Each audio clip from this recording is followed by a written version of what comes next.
Okay, welcome. This is Roger Royse on TALRadio with Silicon Valley Impact. We've been gone for a while, but now we're back. We're kicking off a new series here and a new season. And today we have with us Karen Philbrick, PhD. She's the Executive Director at the Mineta Transportation Institute at San Jose State University here in Silicon Valley. So Karen, welcome. Hello, and good to have you here. Thank you. It's a pleasure to be with you today.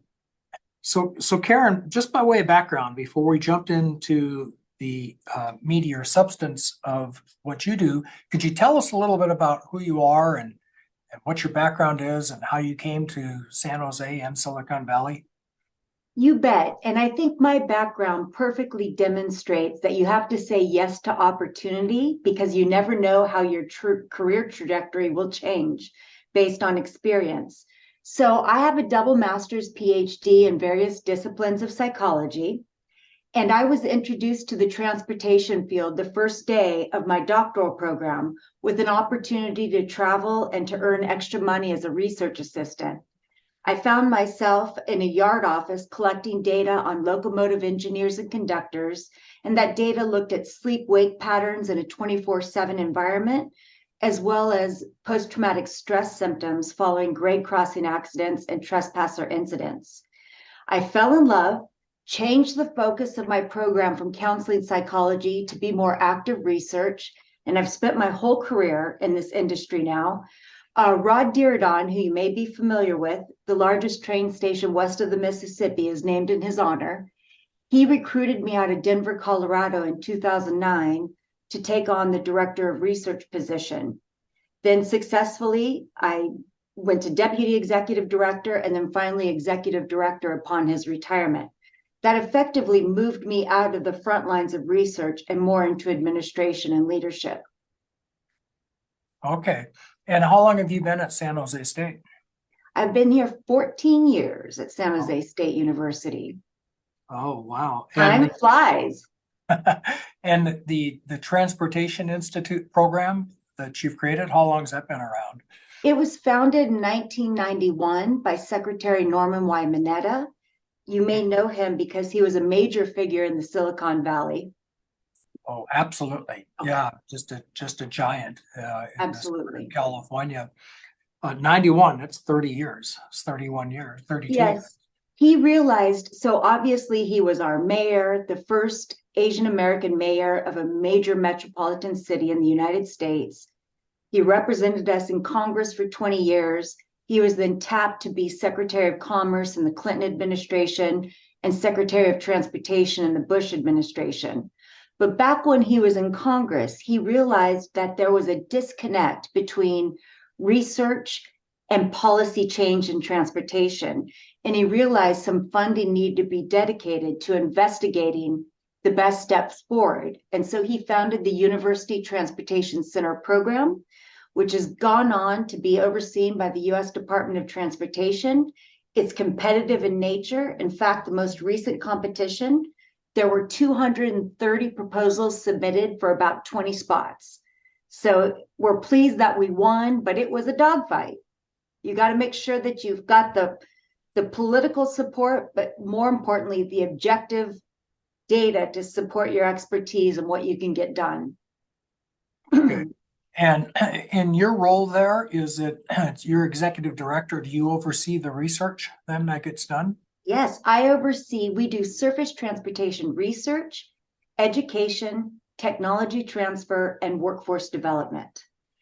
In terms of research, we have over 200 contracts in place with faculty and students from really across the nation who are engaged in researching topics related to improving the mobility of people and goods. Got it.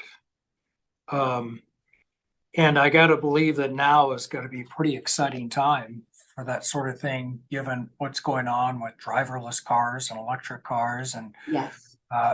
And rail systems, et cetera. You also mentioned that this is research policy connecting. So are you a policy institute as well, or just purely research? We're a policy institute. So we address all four of those pillars I just mentioned. Uh-huh. in equal ways, but of course, most of the funding goes to research.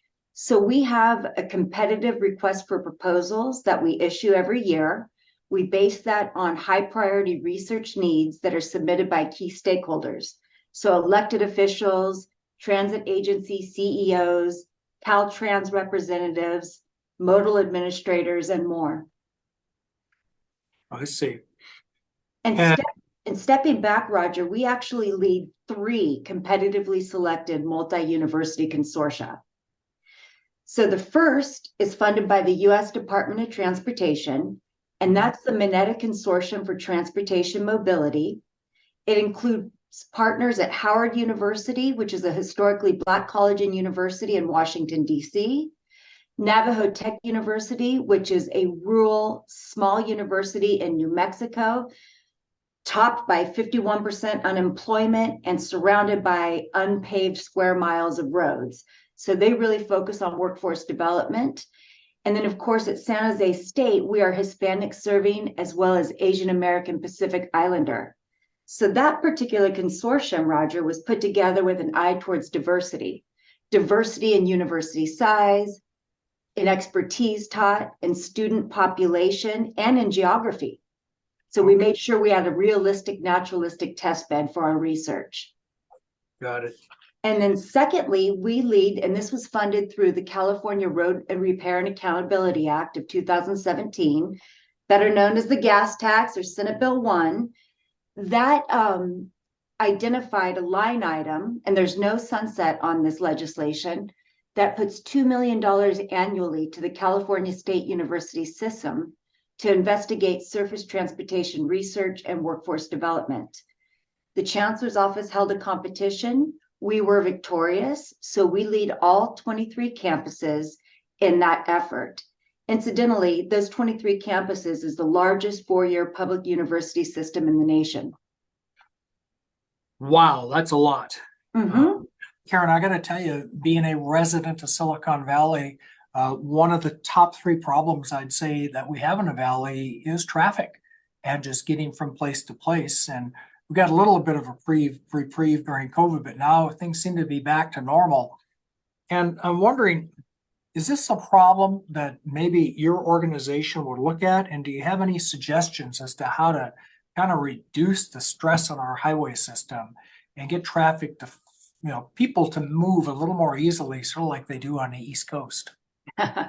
Well, that's an amazing system they have on the East Coast between WMATA and Washington, D.C., and the subway system in New York City. But back to your question about congestion, certainly pre-pandemic, we saw a bimodal distribution at the peak hours of commuting in the morning and commuting in the evening. Of course, we saw our roads empty at the height of the pandemic. And as we recover, what we're seeing in the Bay Area is congestion throughout the day and for different reasons than what we had it before. We have one of the lowest return to the office rates in the United States between San Jose and San Francisco, in large part because we're a white collar, tech driven industry and people can work from home. So we're seeing that traffic is happening all the time. But what we also know about public transportation is it's a lifeline for people who don't have a car. They're transit dependent. They don't have another way to get from point A to point B. And we often see this with our Black and brown neighborhoods specifically, and our frontline workers who maybe can't afford to live in the areas where they work. So they have super commutes as identified by 90 minutes or more to get to their places of employment. So in public transportation, we try to reduce barriers and disincentives for use so that we get more people onto the system, thereby reducing greenhouse gas emissions, congestion, and providing, again, those ladders of economic opportunity.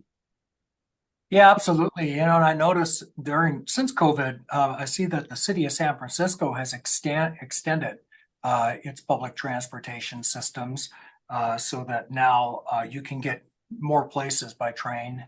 It used to be Caltrain would drop you off down on 4th and Townsend, then you were kind of on your own to try to figure out where you're going. But now I notice that they have additional arteries there. So hopefully more of that will happen. And what you're talking about, Roger, is seamless integration.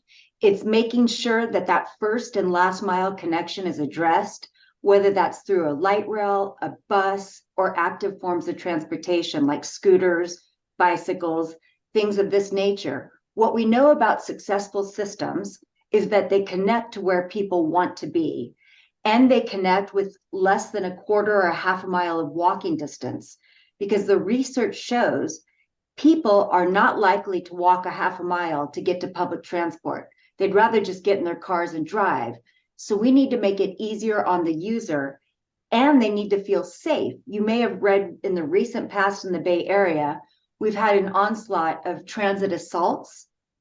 And we saw this across the nation. In fact, the SEPTA system in Philadelphia actually had a rape on one of the train cars.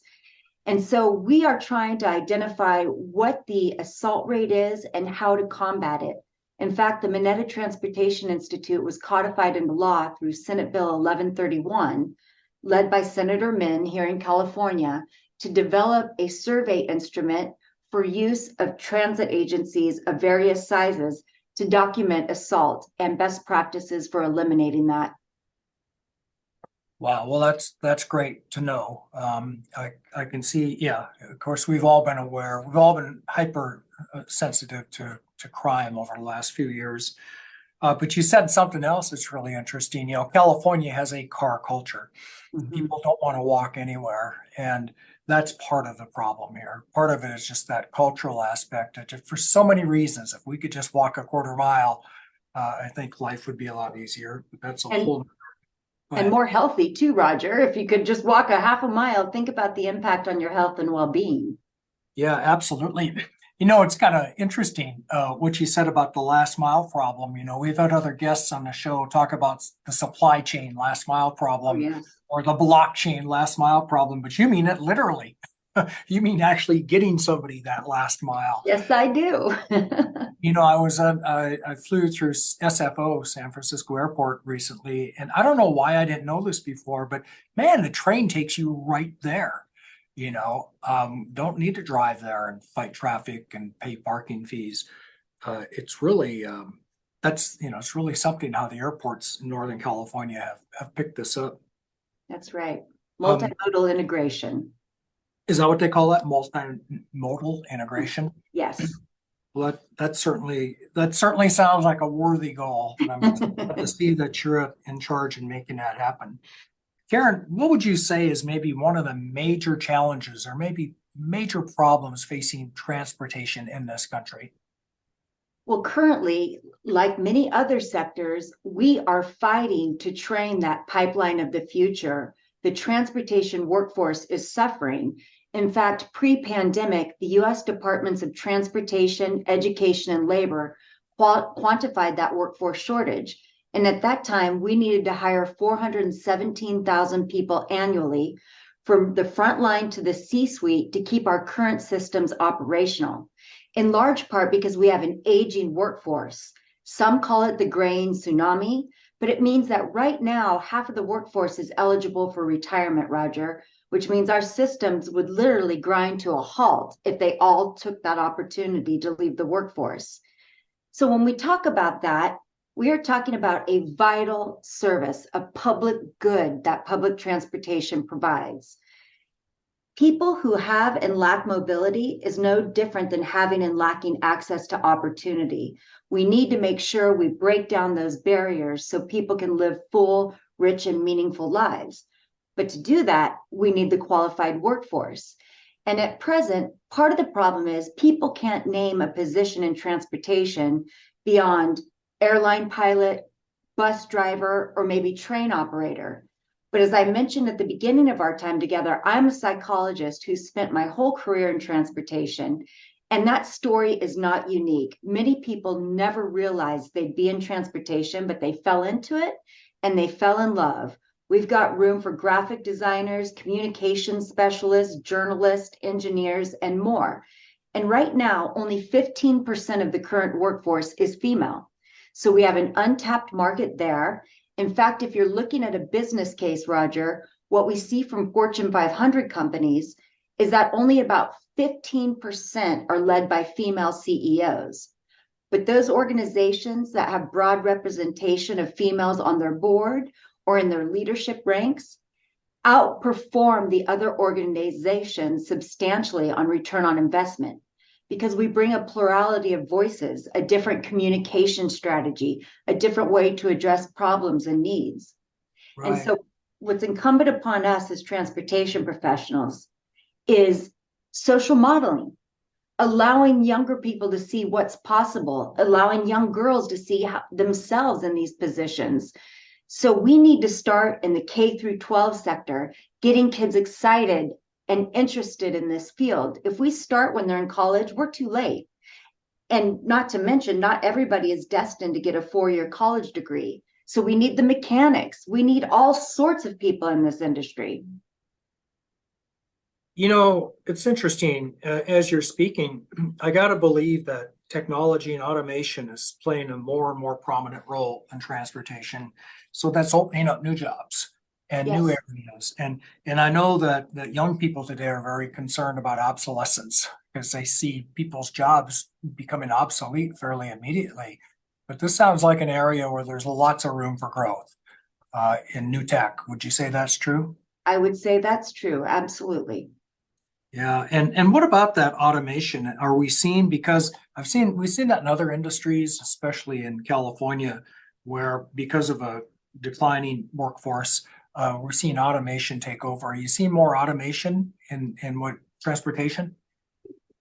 Yes and no. We see the research and the development, but we don't really see it in practice. So when you talk about autonomous vehicles, for example, we certainly have the level 1 and level 2 with our dynamic braking and our kind of signals when you go over a lane, or even the car's ability to shift you back if you seem to be driving over the lines.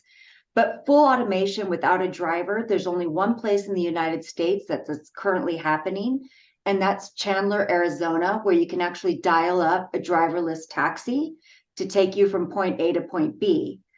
But when you talk about the landscape of individuals from young to old in the United States, you've got a user acceptance problem.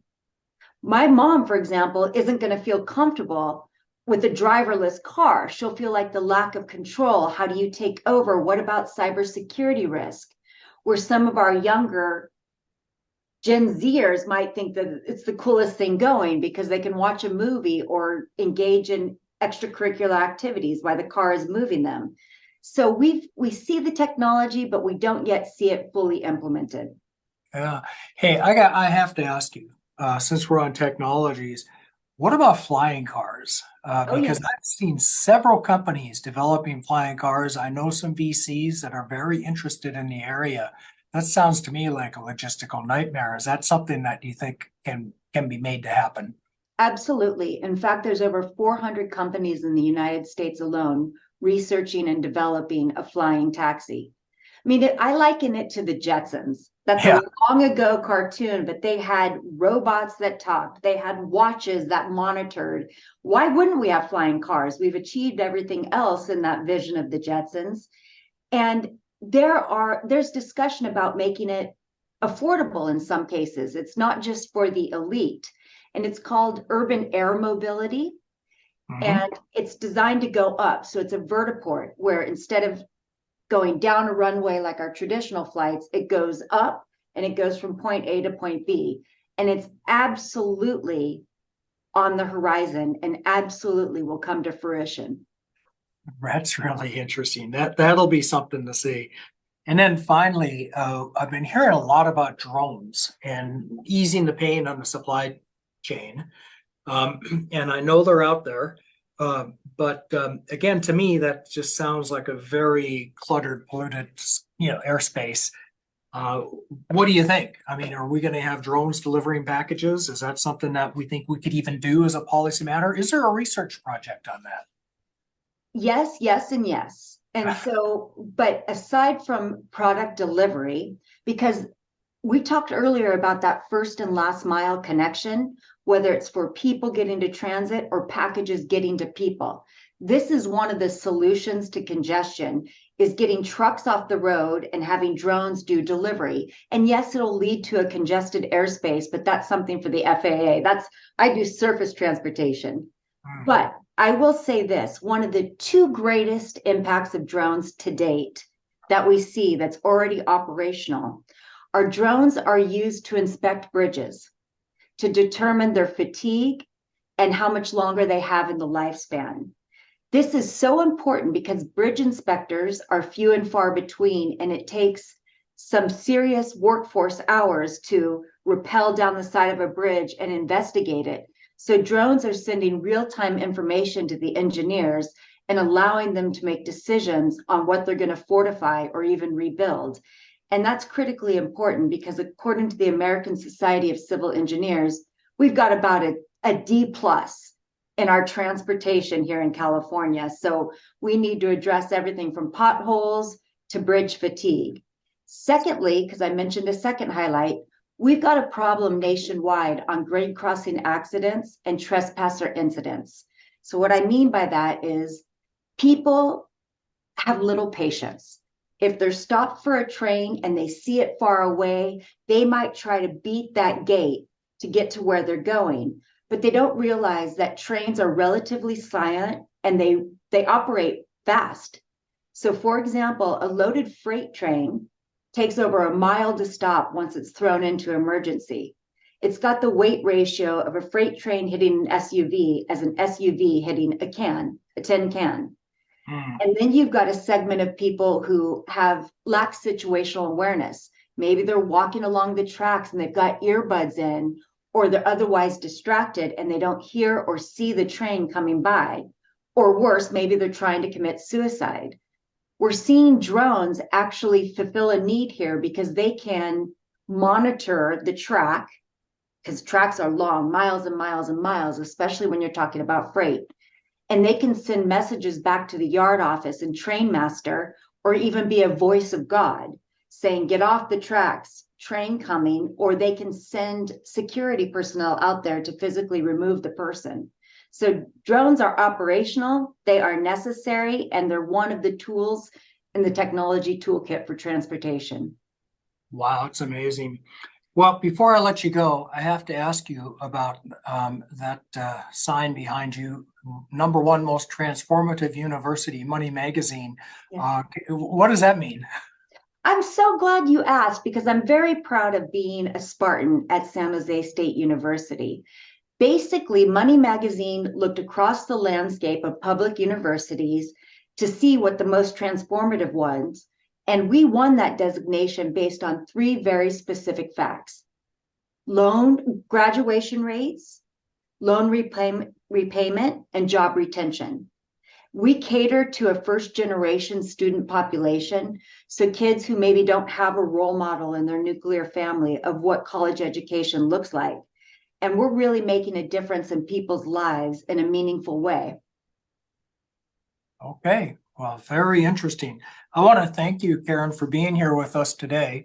This is Roger Royse, Silicon Valley Impact on TALRadio. We've been talking with Karen Philbrick. She's the Executive Director of the Mineta Transportation Institute at San Jose State University. Thank you very much, Karen, and we will see you all next time.